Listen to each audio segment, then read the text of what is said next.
Therapy? Hysteria? A prison full of college students? Monkeys being taken from their mothers at birth and raised by wire mothers instead? Hi, I'm Dr. Erica Brzozowski. This is Study Hall, and here are 8 things you should know so you can talk about psychology without sounding like Sigmund Freud. I mean, without sounding like you're kind of just making things up.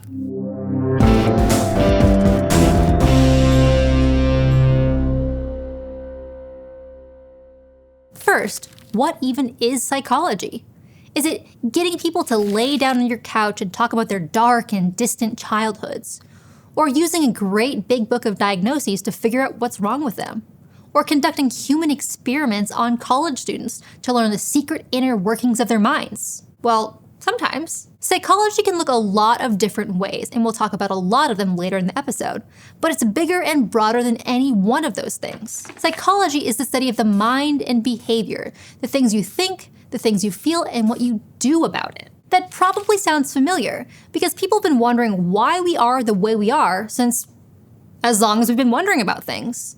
Throughout history, doctors and shamans and philosophers and exorcists have all been trying to solve our psycho-spiritual problems. But what a lot of us probably imagine when we think of psychology didn't really come around until German philosopher Wilhelm Wundt opened the first psychology lab in 1879.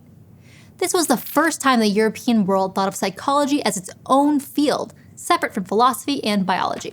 Wundt took a structuralist approach to psychology, so he wanted to figure out how the mind and consciousness are put together. He used his lab to pioneer experimental psychology, studying things like reaction time by flashing lights in people's eyes and having them press buttons.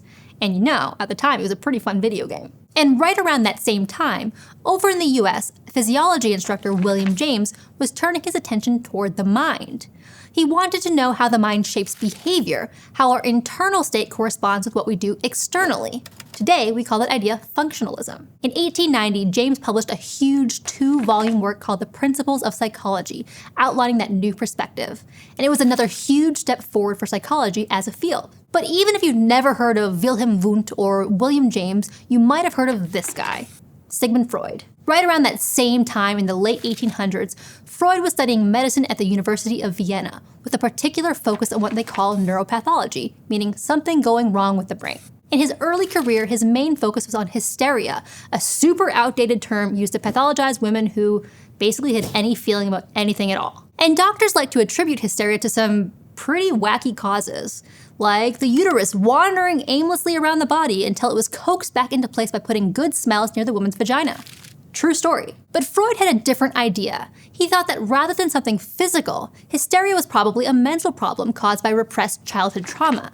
He said that when bad things happen to children, those traumas can get stored in the unconscious mind and then resurface later as mental illness. That idea pretty much became the basis of Freud's whole career. He branched out from hysteria to treat a whole range of psychological problems with his new technique, psychoanalysis, where he helped patients explore the unconscious thoughts and feelings that he thought created all their problems. And that idea, in itself, is not that wild. Definitely not as wild as the roaming uterus theory. Though there's still some debate about how and how often this happens, we know that traumatic experiences can cause major changes to the way our minds and bodies work, sometimes in ways we can't consciously recognize. Freud's psychoanalysis was the basis for a lot of modern therapy. And even if a lot of modern psychologists don't like him that much, he was definitely an important pioneer in the field. But modern psychologists still have good reasons not to like him. For one thing, the traumatic experience he said caused hysteria, it was usually penis envy. Freud believed that all children were born identifying as male, and that when young people with vaginas realized they didn't have a penis, they underwent a traumatic crisis that changed their subconscious forevermore. And a lot of his later ideas were similarly eccentric. Like his Oedipus complex theory, where all young boys secretly want to have sex with their mothers and therefore murder their fathers. Or that women's menstrual problems were usually caused by masturbation. But aside from just the weirdness of his theories, the biggest problem with Freud's work was that it was unscientific. All young boys are secretly in love with their mothers isn't exactly the kind of statement you could test out or prove wrong, which means that writing it down, even if it's in a textbook, is about as scientific as me saying, Dolly Parton is secretly in love with me. Which, for all you know, she is. I just can't prove it. So even though Freud was a super influential figure, most psychologists and therapists today do things pretty differently. For one thing, they got together and wrote this. the DSM. The DSM is shorthand for the Diagnostic and Statistical Manual of Mental Disorders. That's why we just call it the DSM. It's a reference book of different mental and neurological disorders with entries on everything from major depressive disorder to schizophrenia to unspecified caffeine-related disorder. Basically, it's where the American Psychological Association, or the APA, writes up the psychological conditions it officially recognizes. It gives highly detailed descriptions and provides diagnostic criteria that help doctors and psychologists figure out what's going on with their patients. The first one came out in 1952. And while it was based on a little more science than most of Freud's theories, in those early years it was still kind of heinous. The first edition, or the DSM-1, listed homosexuality as a sociopathic personality disturbance. It also brought back a rousing encore of hysteria, mentioning it alongside everything from anxiety to cramps to paralysis of the uvula. But new studies, new understandings, and changing cultural norms have done good things for the DSM. Homosexuality was removed in 1974 in a reprint of the DSM-2. And in 1980, the DSM-3 moved away from words like hysterical towards more scientific terms. In 2024, we're on the DSM-5-TR, a text revision of the 5th edition which came out in 2022. This version is arguably way less bigoted than the early ones, but it's still not without its controversies, like how it downplays the role of cultural variation in the ways we think and behave. But it is, at the very least, research-based, which is more than Freud could say. So today, therapists, psychiatrists, and psychologists use this big baddie to make diagnoses which can help them understand how to help their patients understand themselves, and help get insurance to pay for their treatment. They can also use it to squish bugs, but that feature is not in the manual. Wait, therapists, psychologists, and psychiatrists, aren't those all the same thing?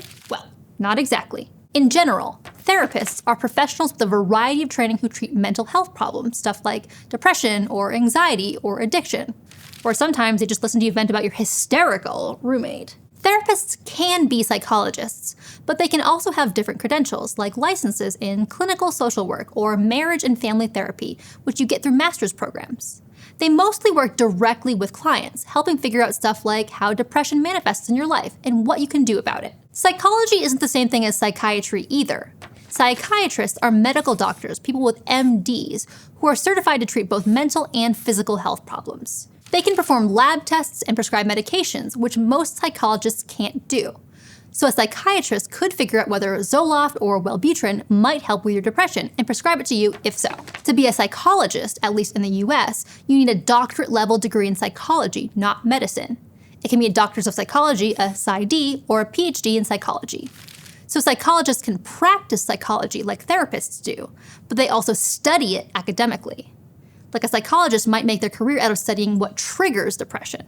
And sometimes they'll provide therapy sessions to patients too. But lots and lots of psychologists don't interact with clients at all. Lots of them don't even study mental health. And that brings us to one of the biggest distinctions in the field, the difference between clinical and experimental psychology. Clinical psychology is the branch of psychology that's closest to therapy. It's where psychologists study mental disorders and work directly with clients to provide mental and behavioral care. They do research too, mostly on things like mental health and neurodivergence.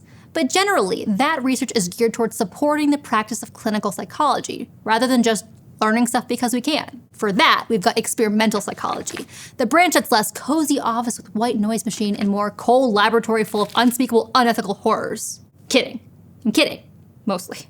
Experimental psychology uses empirical, peer-reviewed research, meaning it's based on data from the real world and okayed by lots of different psychologists to answer all kinds of questions about how our minds work. Lots of experimental psychologists study the same kinds of things as clinical psychologists, mental disorders and how to treat them. But they study lots of other things too, things that aren't really about mental health, but how our brains work in general. And since 1879, they've made lots of big, cool discoveries. Like how people can only hold about 7 pieces of information in their working memory, which helps explain things like phone numbers and license plates and why we think 7 is lucky. Or how infants and caregivers can bond in different ways, and that can shape those infants' relationships later in life. Or how thinking about being old makes people walk slower. Go ahead, try that one out. But there's a dark side to experimental psychology too, and in this day and age, experts say there are reasons to question some of these big, important discoveries. Which brings us to our next question. Can we actually trust the stuff we learn from psychology research? That question is tricky, and it's one that modern psychologists spend a lot of time on. while some discoveries, like the ones about magic number 7 and attachment styles, hold up under scrutiny, there are others that don't. See, around the early 2010s, psychologists started talking about something called the replication crisis, a situation where the big, important results of lots of psychology studies couldn't be reproduced. And if you know anything about the scientific method, that's a problem. People tried to do these studies over again and found they couldn't get the same results, which suggested that either something was wrong with the original studies or else the conclusions were just a fluke. Like that study about how thinking of being old makes you walk slow? Yeah, it actually doesn't. Other researchers tried that study over again, and they could never get the same results. And the same thing started happening with lots of those big-name textbook psychology studies that get taught in intro courses. Some people estimate that over 50% of published psych studies give different results when they're retested. And even beyond the replication crisis, psychology is weird. And by weird, I mean Western, educated, industrialized, rich, and democratic. See, most psych studies, about 80% of them, are conducted on college undergrads, and over 95% of them are conducted on people from weird places like the United States, Canada, and Western Europe, places where only about 12% of people on Earth actually live. Which means that, while we might know a lot about the minds and behaviors of college kids in the US, there are way more minds and behaviors that aren't being studied or represented. So just like back in Freud's day, some of what we think we know about psychology isn't all that trustworthy. But modern psychologists know that, and that actually means it's a really exciting time to be in the field. These days, lots of psychologists are working hard to overturn some of those old studies and ideas and create a newer, more reliable body of knowledge. Like in 2017, Ashland University psychologist Christopher Stradier got jealous of fields like astronomy and nuclear physics that can use big teams and cutting-edge technology to publish super accurate information in their fields. So he developed the Psychological Science Accelerator, a coalition of thousands of researchers from 73 different countries that all work together to produce better psych research. With that many people and perspectives on board, the accelerator can check and recheck its own research to make sure it's reliable and do a better job of learning about more kinds of people. But there's still a lot of work to do and a lot of weird cultural hang-ups to let go of. See, psychologists get their prestige from getting their names published, which means that running your own less reliable study can be better for your career than helping out with what's actually more trustworthy research. So this better together thing is actually kind of a new model for psychology, and it requires us to pull away from this old model, which is, historically, one dude in a lab performing wildly unethical experiments that nobody ever follows up on. Well, some of them definitely are. Like the one in 1920, where behaviorist John Watson and his grad student Rosalie Rayner gave an 11-month-old baby called Little Albert a phobia of rats by making super loud, scary noises just to see if they could. But they never stopped to ask if they should. Or the one in the 1950s where psychologist with mommy issues, Harry Harlow, separated baby monkeys from their mothers at birth and left them to be raised by pretend cloth mothers with soft, loving arms and wire mothers with milk bottles to figure out if they valued food more than cuddles. Or the one in 1971, where Stanford psych prof Philip Zimbardo created a fake prison full of college-aged boys to see if the pretend guards would degrade, humiliate, and physically harm the pretend inmates. Spoiler alert, they did. But the good news is that just like the DSM, experimental psych has undergone some serious changes. New regulations and codes of ethics have made it way harder for psychologists to, abuse their participants. So modern psychologists have to get creative, coming up with ways to test their theories that are more representative, actually test what they're supposed to test, and won't leave any people or monkeys scarred for life. Maybe all that makes you feel psyched to become a psychologist and join a new wave of professionals who are changing up the field and making cool new discoveries. But if you don't want to be a psychologist, should you still take a psychology class?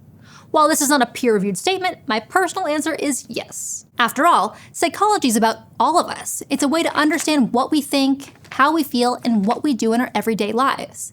And it can help us understand other people better too. So it can be really useful in other jobs that work with people, like teaching, or marketing, or running for city council, or running that pretend prison you and your friends have been thinking about building in your basement. Psychology is a huge field, and it comes up in almost every aspect of our lives.